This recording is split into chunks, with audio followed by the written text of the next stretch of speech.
Hello everyone and welcome to the final video for day 01. We're almost through. Hopefully not too long of a video. Here I want to use this sort of virtual whiteboard to show you a little bit more about truth tables. So we went over truth tables a tiny bit in the calc file where we showed how you have some expression involving Boolean variables, then you draw a little table enumerating every possibility for the variable and show what the various operators do to give you a sense of how they work. Truth tables for primitive operations are a very quick and concise way to remember what they do. So for example, suppose we had a Boolean value A and another one B, and we wanted to compute A and B.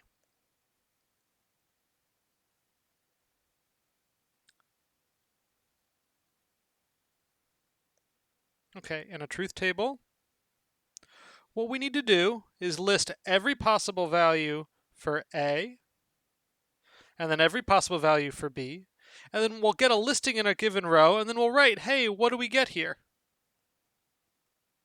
So for example, if A is true and B is true, is A and B true? Yeah, it is, so we'll write a little true there. If A is true and B is false, what do we get? Well, they're not both true, so we'll write false. What if A is false and B is true? Well, then the answer is false. And what if they're both false? Then, well, that's a lot of false. One thing I want to note is that here, I've been pretty methodical, right? I gave the same listing. What I did was I said, well, from left to right, true, then false. That's the general rule that I use for laying out a truth table. It doesn't particularly matter what rule you use. In the textbook, we talk about how electrical engineers reverse the rule and false comes first. That's fine. What's really important is that you're methodical. If you did a jumble, it's really hard to tell. So if I wrote a truth table that looked like, well, we'll look at here's A, here's B. Let's do true, false, false, true, and then we'll do true, and then false, and then false, and then true. Well, we have to check. Like, did we enumerate them all? Like, no, I actually did it wrong. I'm only considering the cases where B and A are the same, so that can't be right. So we guess we need something like this, right? And then now we can check. Okay, we have A true and B true, A true and B false, A false and B false, A false and B true. Okay, we've got all the cases. And then what are the true cases? We'll have true, false, false, false. It turns out this time. So it agrees, but that's terrifying, right? Like, look, this and this are the same, even though we wrote it in a crazy order. So what I would say is, whatever order you pick, it should be the same every time, and it should be methodical. This, that I've written here, this is not methodical. Do not do this. Bad, unmethodical ordering.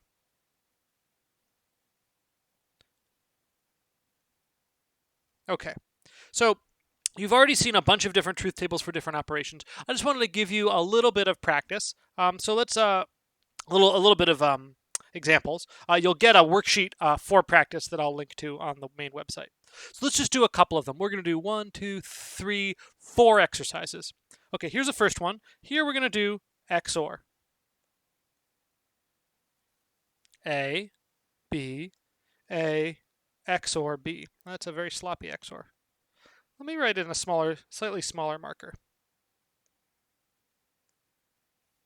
A, B, A, XOR B. So that X with a circle around it is the standard format for XOR. Okay, so let's go in my usual methodical order. The nice thing about being super methodical is that you can quickly fill in the truth table's variable bits. Right? You just want to list every possible thing for A and B, and that's really easy to do if you do it the same way every time. Okay, the way XOR works is this is exclusive OR. One or the other, but not both. Okay, well, but not both. Okay, so this one is false, but not both. One or the other, neither one holds, but these are both okay. So there's A XOR B. Okay, let's do another one. Let's do a more complicated one. One thing that you can use truth tables for is to do a sort of primitive notion of proof. If the columns here, this is an idea. This is a big idea.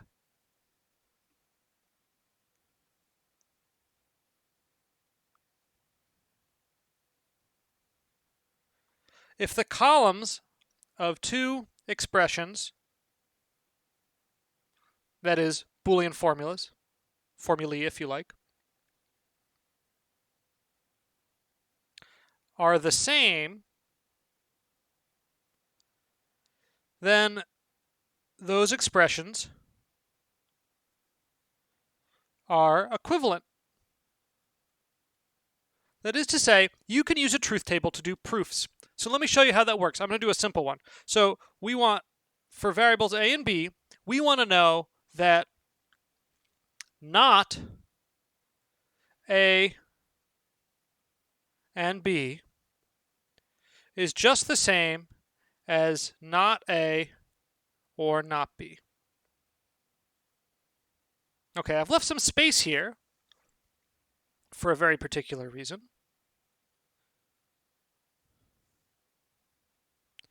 Let me move you over a little bit. Oops, I lost the slash of the thing. Let me try that one more time. There we go. Okay, one of the rules for a truth table is you want every constituent expression to show up. So what are the constituent expressions here? Well, here in this big expression, we have not of a and b. So this a and b is sort of an internal thing. If we wrote it in sort of Coq notation in Galena, we'd get neg b and b, a, b. So there's really two parts to this formula. There's the meaning of the and b, and then there's its negation. So what you want to do is you want to write down all these intermediate parts. I'm going to write them in a different color. Let's go with, let's mix it up. Can we get a nice purple? Beautiful. I'm going to write them in purple to make it clear that, look, these things in black, these are the ones we care about. The bits in purple are the things we need to compute in the middle to get to the final answer. Okay, so what do we need to know? Well, for this guy, for this one, we need to know a and b. For this one on the right, we're going to need to know not a and not b. So I'm going to go ahead and make columns for those two. Oops.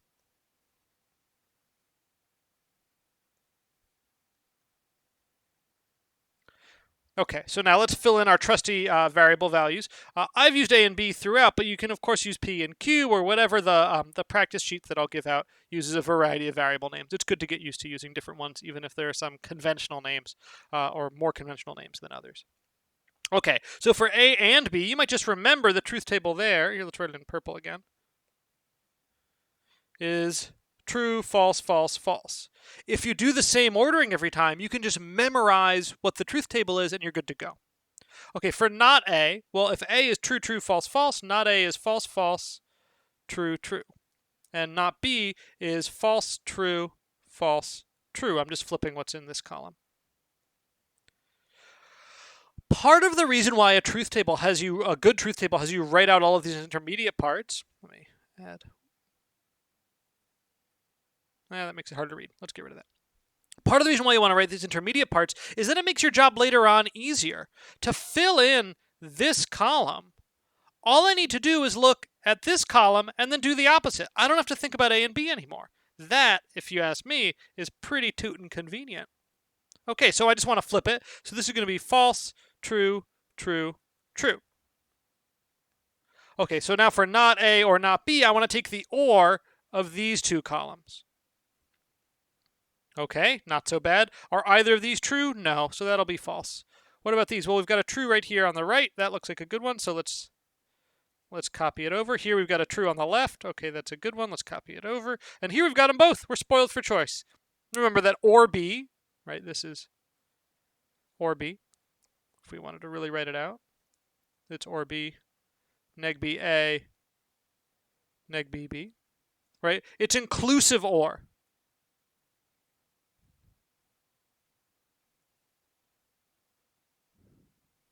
Why is that a lowercase e? You will come to realize that my handwriting is in fact terrible, and I'm really sorry. If it makes you feel any better, this is me doing my best. That probably doesn't make you feel any better. Anyway, these are both true, so we write true here. Oops, I'll undo that, thank you.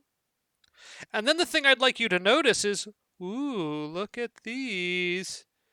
They are the same. Rainbow sparkles, let's go.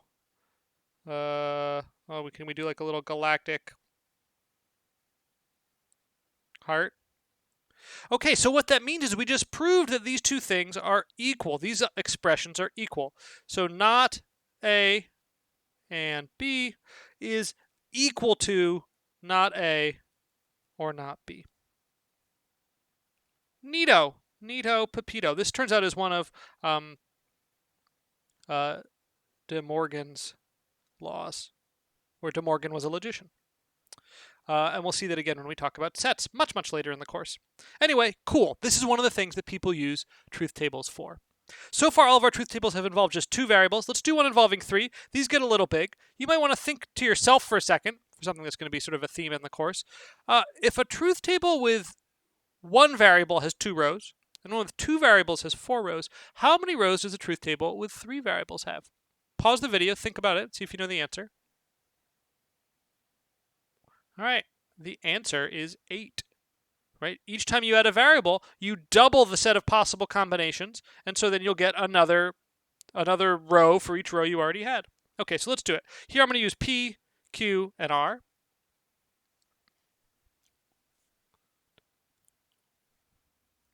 I need a bunch of space.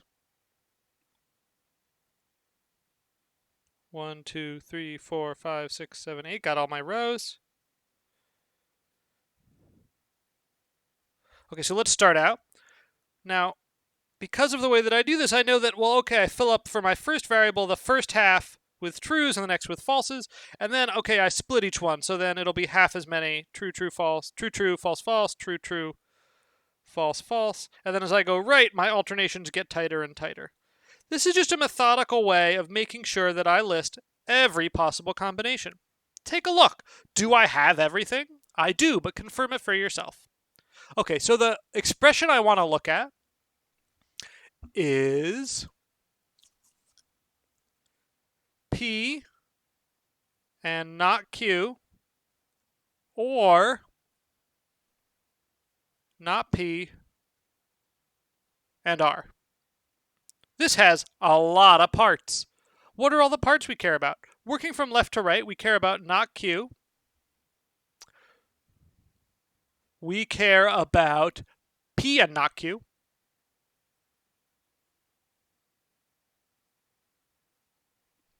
What else do we care about? Well, on the right, we'll care about not P.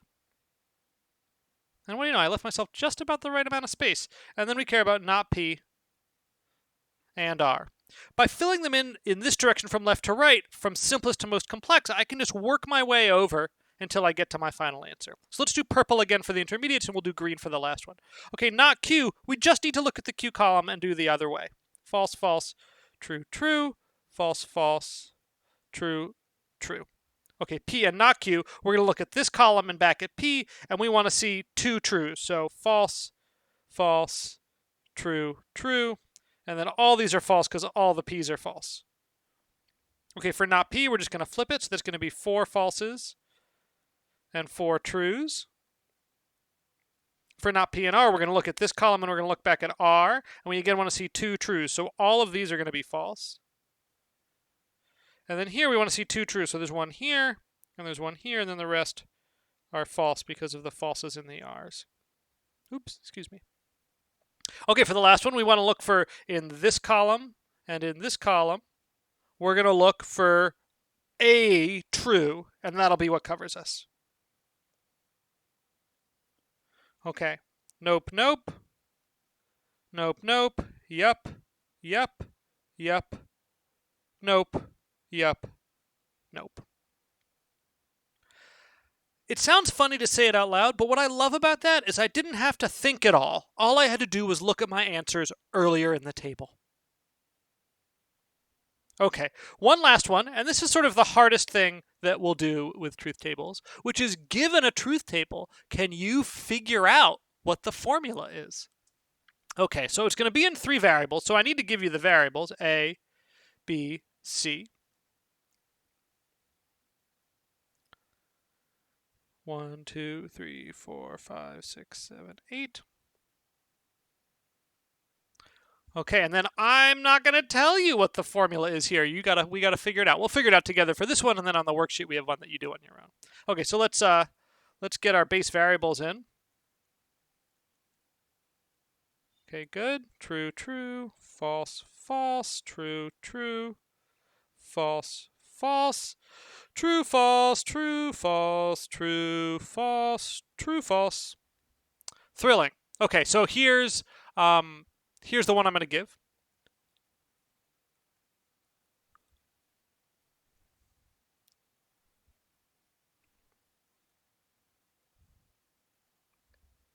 Okay, so there's a bunch of ways to do this formula. One way is to be exact. We could say for each row, there's some formula. Like this row here corresponds to A and B and C. And this one corresponds to A and B and not C. And this one corresponds to A and not B and C. And this one corresponds to A and not B and not C. So all I've done is I've just sort of used negations to identify which ones are false over here. And I could say, okay, well, one way my formula is true is it's these are true or this one, right? Which is going to be A and not B and C. So what I could do is I could say, well, look, it's this. Here are all these. And then let's just OR all these together. Taken together, this is great, right? Like this is an okay solution. Not great, okay.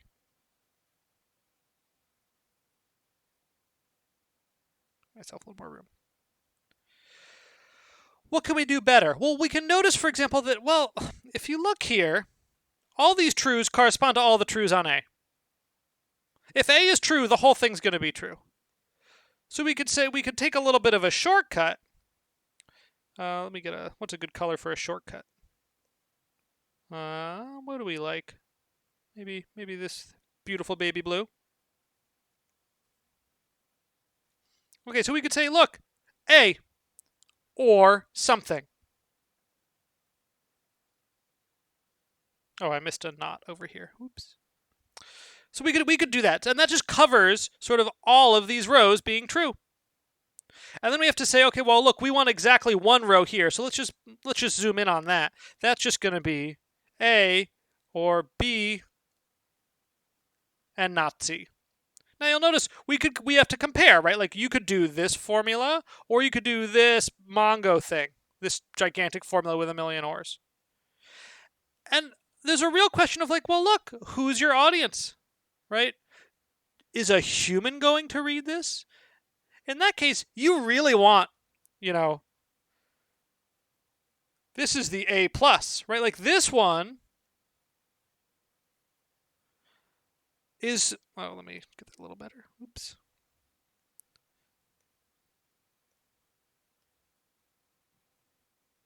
This is the A+ version because it's so concise and so clear. Look, it's A or you have B and not C. Whereas this one, if you looked at it, the OK one, well, look, it's correct. It perfectly characterizes the formula, but it turns out all of this part is totally redundant. It's totally unnecessary.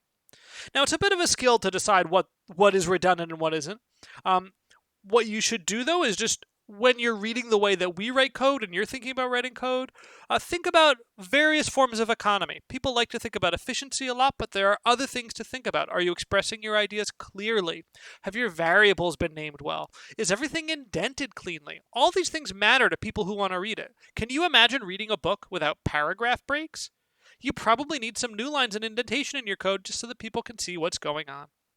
Okay.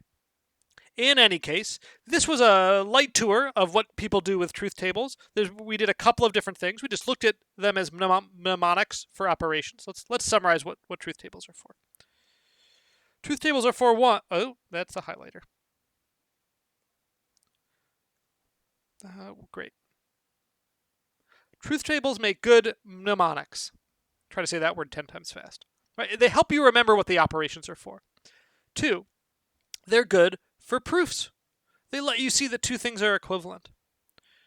And then 3, we saw how to sort of puzzle them out to formulae. So truth tables are sort of a maximal representation of a Boolean formula. They're the biggest way they show every possible case. But if you look at them closely, you can often find a more concise, short way of representing that formula. Okay, so these three are sort of like, this is like uses, applications. Okay, so I'm going to post this file along with the video on Box, so you can look over the notes while watching the video as well. That should do us for now. This is the last video for day 1. Ideally, you've watched all of these before class. Otherwise, you're going to spend some of class time looking at them, which is just fine, but maybe not the best use of class time.